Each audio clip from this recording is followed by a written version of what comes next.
You may have seen influencers and celebrities inside the Great Pyramid, but no one tells you the real story. This structure is over 4,000 years old, built with precision we still struggle to explain. No hieroglyphs, no clear blueprint. So here's the question no one wants to ask. What was the Great Pyramid really built for? They told you it was a tomb, a monument to a king's vanity, a pile of stones dragged across sand by thousands of slaves, guided by nothing more than rope and ambition. But here's what they didn't tell you. This structure is aligned to true north with an error margin of just 3.4 arc minutes. That's 1/15th of a single degree. To put that in perspective, the Royal Observatory at Greenwich, built with telescopes and modern instruments in 1884, is off by 9 times that amount. So let me ask you something. How does a civilization without steel tools, without the wheel, without a written system of mathematics that we can find,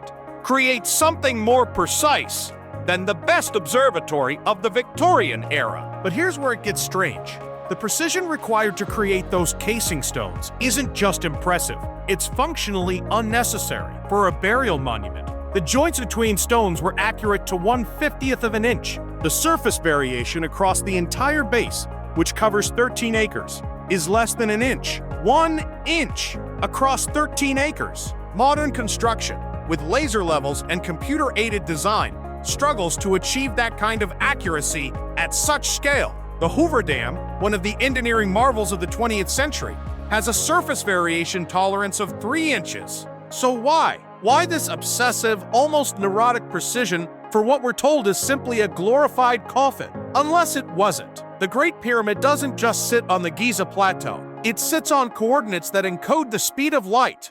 29,792,458 degrees north. The speed of light in a vacuum, 299,792,458 meters per second. Coincidence? Maybe, but it's the first of many. The ratio of the pyramid's perimeter to its height is 2 pi, the same ratio as the circumference of a circle to its radius. The ancient Egyptians supposedly didn't know pi to that level of precision. And yet, there it is, encoded in limestone and geometry, accurate to within 1%. The base perimeter, 1,760 cubits.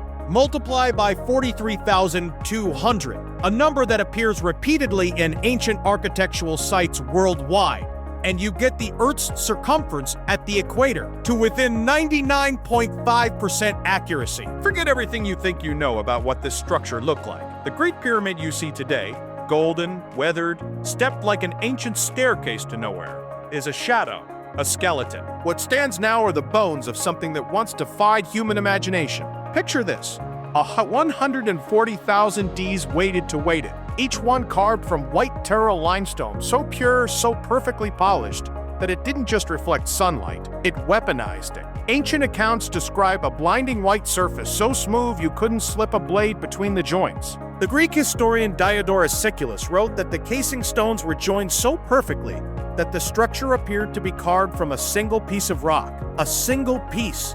Imagine that. 2.5 million blocks fused into what appeared to be a monolithic jewel, erupting from the desert floor, and at its apex, a capstone. Not limestone, not granite. According to historical records, it was covered in electrum, an alloy of gold and silver that would have caught the first and last light of every day, turning the summit into a small artificial sun.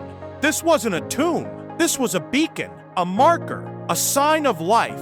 A statement written in stone and light that could be seen for 100 miles in every direction. This wasn't a calculator. This was a timestamp, a coordinate, a message frozen in 4-dimensional space that says, we were here at this exact moment, on this exact planet, and we knew things you've forgotten. The most haunting question isn't how they built it. It's why. There's no evidence they ever figured out how. You'd expect blueprints, prototype structures with failed designs, quarry marks indicating trial and error, tombs of the architects boasting about their revolutionary techniques. Nothing. The Great Pyramid appears in history like a fully formed thought. There are no precursors that demonstrate the development of the technique. The pyramids that came before it, the Bent Pyramid, the Red Pyramid, show less sophistication, not more. They're clumsy experiments compared to the Giza masterpiece, and the pyramids that came after, inferior in every measurable way. The stones are smaller. The precision is worse. Several collapsed during construction. It's as if someone built the most advanced version first, and then everyone else spent the next 1,000 years trying and failing to recreate it. The tools we found from the 4th dynasty, copper chisels, stone hammers, wooden sledges, couldn't have quarried the granite blocks in the king's chamber. Granite has a hardness of 6 to 7 on the Mohs scale. Copper has a hardness of 3. You cannot cut granite with copper. It's metallurgically impossible. And yet the granite beams above the king's chamber, each weighing 50 to 80 tons, were cut and lifted into place with such precision that the gaps between them are thinner than a credit card. Engineers have proposed dozens of theories: ramps, Counterweights, internal spiral pathways, alien intervention. Each theory solves one problem while creating 5 others. The ramp theory. To achieve the necessary angle, you'd need a ramp longer than the pyramid itself, containing more material than the structure it's meant to build. The internal ramp theory. Plausible, but no evidence of such a ramp has ever been found, despite extensive interior surveys. The water-based counterweight theory. Clever, but requires a water source and engineering knowledge that isn't evident in any other Egyptian construction. Every explanation feels like a patch on a mystery that refuses to be solved by conventional thinking. And then there's the final insult to our modern certainty: the absence of any body ever found inside it. No mummy, no treasure, no hieroglyphic evidence that Khufu, the pharaoh it's attributed to, ever intended it as his tomb. The only mark linking Khufu to the pyramid is graffiti in a relieving chamber, discovered in the 19th century, that Egyptologists debate the authenticity of to this day. The height, 280 cubits. Multiply by 43,200, and you get the polar radius of the Earth. Again, to within 99% accuracy. It's not just one mathematical relationship. It's dozens. The structure is dimensioned in royal cubits, a measurement supposedly invented by the Egyptians. And yet that measurement, when you analyze how it's deployed in the pyramid, contains nested relationships to the golden ratio, the Fibonacci sequence, and precise astronomical alignments. The 4 air shafts, misnamed because they don't provide ventilation to anywhere humans could access, point to specific stars. The northern shaft from the king's chamber, aligned with Thuban, the pole star of 2500 BC. The southern shaft pointed at Orion's belt, not approximately, exactly. But here's what should keep you awake at night. These alignments required not just knowledge of astronomy, but knowledge of the Earth's axial precession, the 26,000-year wobble in the planet's rotation that changes which star sits at the celestial North Pole. To calculate that alignment, you'd need centuries of continuous astronomical observation, records spanning generations, mathematical tools we have no evidence they possessed. And yet, the alignment is perfect. The architect of this structure, whoever they were really, knew the precise dimension. Well, they knew its relationship to the speed of light. They knew where specific stars would be in the sky during a particular epoch of human history. What if we've been asking the wrong question all along? Not how did they build it, but what were they actually building? A machine? An astronomical observatory? A 3-dimensional mathematical theorem? A marker for something we've lost the context to understand. The Great Pyramid stands as a mathematical ghost.